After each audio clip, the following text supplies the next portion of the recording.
You all remember a while back I did a review for Jackpot #1. And oh God, it was terrible, absolutely stupid. And I was like, Marvel can't get any worse than this with it. Boy, was I wrong. Because now we have Jackpot and Black Cat #1, written by Celeste Brofman. And it's very clear this woman has no idea how to write any kind of comic book at all. She used to write My Little Pony, if I'm not mistaken, and Marvel brought her over. But it's clear this woman doesn't know what the hell she's doing. She doesn't understand these characters. She doesn't know how to write any kind of superhero story. She just writes what she thinks it probably will be. That's it. And of course, as bad of a writer as she is, and believe me, she's really, really freaking bad. Marvel are going to promote her because that's what they do. The worse you get, the worse you are at writing something, the more promotion you get. So I believe I heard somewhere that she's going to be working on one of these X-Men books that they're going to be doing with the X-Men relaunch or whatever, which wouldn't surprise me because those books are all going to crash and burn. That's what's going to happen. But this is it. So this Jackpot and Black Cat #1, I thought it couldn't get any worse than Jackpot #1. Well, boy, was I ever wrong. Let's get into this nonsense. It starts off in the most nonsensical way possible.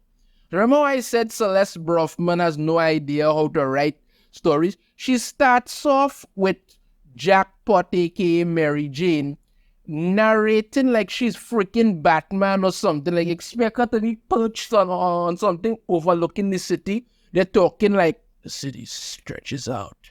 The darkness is there. Within it, the element. I'm Batman. But no, it's really, really stupid. I'm going to actually read some of what it is. There's a calm breeze in New York City tonight. It's quite peaceful. And that's what sets me on edge.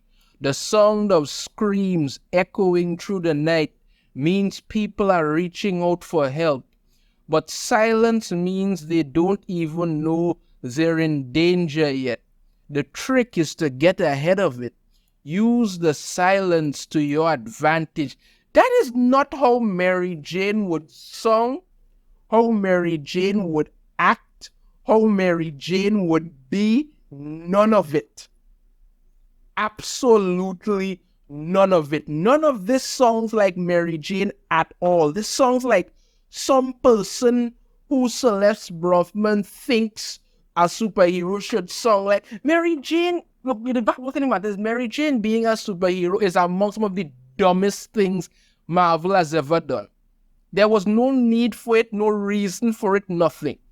You've done it and you cannot even tell the character properly.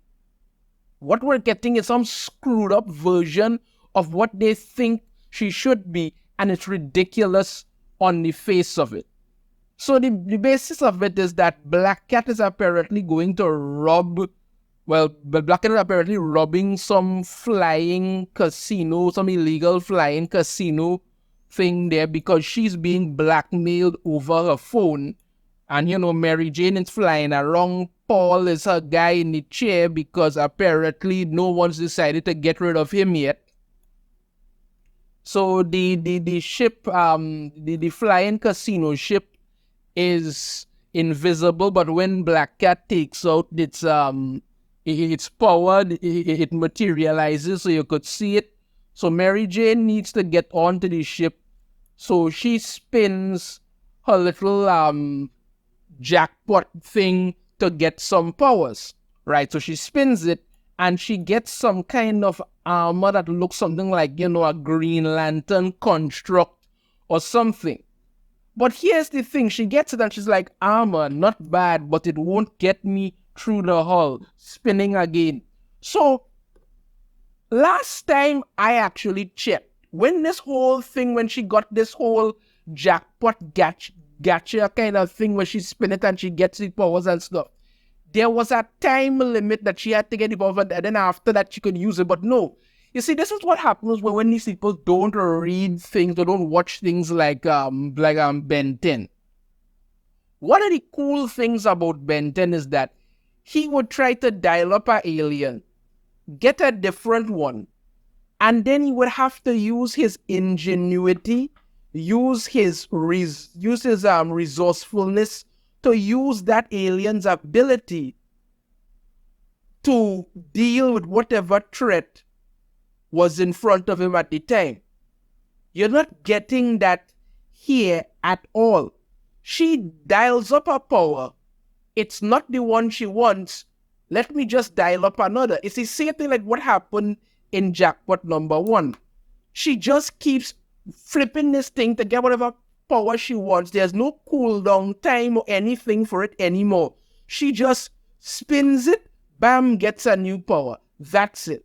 So she got this armor thing, didn't like it, spin it again, and then got the ability to open portals. I tell you, this whole thing with Mary Jane's powers make absolutely no sense. All of it makes no sense. There is like literally no limit to the kind of powers she could get. And the fact of the matter is that the way that they explained it before about how she would just get these random powers that could be anything is no longer in the case of anything at all, because you could have expected before that she would have gotten power to shoot ice cream out or something like that. That doesn't happen anymore. She just gets these amazing powers off the bat because, you know, she must be the bestest ever. It's really ridiculous. So she gets these portal powers, goes into the ship. You know, Black Cat is there stealing stuff. She turns back on the power and everything. And when she turns back on the power, she sees Black Cat escaping with the money. So when Black Cat is flying away, she shows up there on the ship. And well, Black Cat takes this kind of escape pod to go. And she shows up there and asks, and tells us to mind if I catch a lift. So she then takes her back to her apartment because, you know, now apparently Mary Jane and Felicia Hardy are the best of friends ever. I mean, the only thing they ever had in common was Peter. And basically, Mary Jane didn't like Felicia Hardy because she wanted, well, you know, Felicia Hardy liked Spider-Man, not so much Peter Parker. And Mary Jane didn't like her because they were trying to do something. She was basically trying to move in on Peter for she didn't dig her. You understand me? They tried this whole thing where they pulled off some heist before that nobody gave two flying craps about, but that's what it is. So she takes her back to her apartment, and of course she gives her some comfy pants to wear because that's what besties do. And Paul is still there like the cock that he is because that's what's happening. And she's trying to find out from her what's going on, all this. And then she basically tells her that she's being blackmailed by this app called Obscura, who contacts her and tells her to do certain things or else you're going to hurt people. Do you know the easiest way to deal with this? When you're getting blackmailed via your phone, get rid of your phone. That's it. Just get rid of your phone. Buy a burner phone from somewhere. That's about it. Go see Spider-Man and be like, hey, listen, Spidey, I'm being blackmailed by something, by this app for whatever reason one than the other. I need your help. Spider-Man has resources. He could reach out to different heroes, you know, those who don't hate him now because apparently they tried to set up that whole thing where everybody hates Spider-Man for absolutely no reason, but you reach out to them and they could take down this whole Obscura app thing in like a day. But no, you're being blackmailed by your phone and your genius idea is to carry the damn phone around with you everywhere that you go. That's the thing about it. Of course, Mary Jane is with the whole, oh, she's not afraid of them and this and that and one and the other. So she decides she's going to follow Felicia Hardy because she realizes Felicia is worried about something, but not just her safety. So once again, she dials up some powers, gets water manipulation. That doesn't work, so she just dials up a new power and gets the ability to manifest this flying, glowing butterfly things that apparently could track somebody around or whatever. So she does that, and she follows Felicia Hardy. And what does she find out? Oh, what a shocker. Felicia is in a relationship with a woman because, everybody needs to be a lesbian. Literally everybody needs to be a lesbian. Right? They had hinted that she was apparently in a relationship with women before when they decided to make changes to her history, even though that never happened. Decided to make that changes to it now. And then just recently, she was in a relationship with Spider-Man. So they're already setting up Spider-Man for the ultimate cocking here. Because we all know where this is going to end up. Right? We all know where this is going to end up. This random chick with a earring in her nose, who Felicia Hardy is locking lips with, is only going to be around for a little while before she eventually disappears. And then eventually, Felicia Hardy and Mary Jane are going to end up scissoring hard as possible while Paul and Spider-Man sit in a corner moping their losses. Because that's what they're setting up here. They're setting up for Felicia Hardy and MJ to end up getting into the greatest lesbian relationship Marvel has ever known. That's what they're doing. That is the whole point of this thing, to cock Spider-Man as much as possible, because they already took away MJ from him and gave MJ to Paul, a character nobody likes. But they keep having him. Nobody likes Paul, but they keep having him there. Right? And now he was in a relationship with Felicia Hardy, like about a week ago. That ended, and she's already with a woman one time, because everybody needs to be a lesbian now. That's what's going on. So yeah, they go there. She Felicia Hardy and her girlfriend, I'm guessing, are all flirty and whatnot and thing with each other, because somebody's supposed to care about that. She and MJ get to talking. They talk about how all they've been doing this and thing, and how she's been seeing her for about 5 months, and all of this is good. And then then MJ says to her, first Felicia says, and now that I have what you in, you're smiling at my suffering. And then MJ, sorry, it's just been a while since I've seen you this happy with someone. This is love. Like, I tell you, they keep trying to push this. This is the greatest lesbian relationship that has ever happened. Ever. I know they're trying to set it up like, she's in love with this girl who's only going to be around for about another three issues, maybe, just to set up this whole thing where she and MJ are going to end up in the greatest lesbian relationship ever to further cock Spider-Man. God, but it's so ridiculous and so predictable. Everybody needs to, like, that is the only storyline that these creators have anymore. Everybody needs to end up in some kind of, once you're a woman, you're going to end up in some kind of lesbian relationship. Once you're a dude, you're going to end up in some kind of gay relationship. That is the only card that these people have to play anymore. And it's gotten to the point where it's just ridiculous and stupid. That's it. So while all of that nonsense did happen, MJ, with the help of Paul, who nobody likes, goes to find the guy who she believes is behind the Obscura app. So she goes into the guy's office. He's looking to call security. She grabs his phone and tells him that since you're such a fan of Blackmail, either shut down your app or I'll use my powers to release every slimy text you've ever sent with Obscura.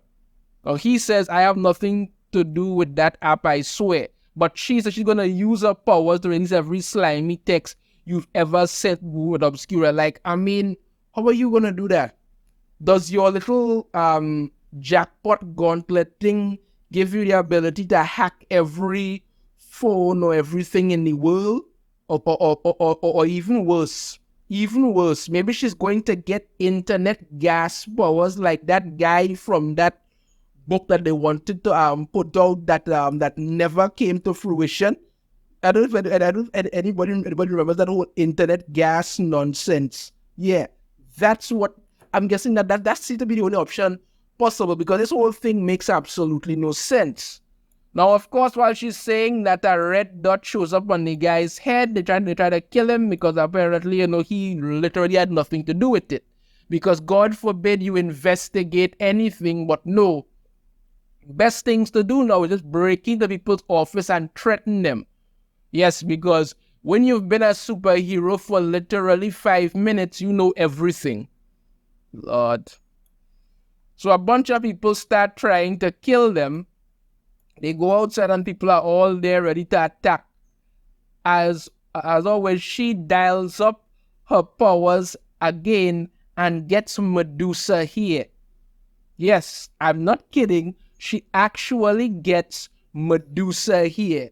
Like Black Widow, like Black Bolt's wife, and her here. Yeah, she literally gets Medusa here. That's it. It's really freaking stupid. And when she gets to find out that these people who she's fighting with the Medusa here are also being controlled by the app, because, nobody apparently has enough common sense to just get rid of their damn phone. This is what happens. So she decides to leave, and when she gone now, she gets a app. She gets a message on the app, and the message, and this might be the only part that actually had some kind of common sense to it. The app reads, "I underestimated you, Jackpot. You're strong. Instead of taking you down, I'll make you my weapon. Complete a heist for me this afternoon. If you refuse, I'll kill Paul." Now, first off, it's night, so I don't know how it's going to be this afternoon, but whatever. And that is the "if you refuse, I'll kill Paul."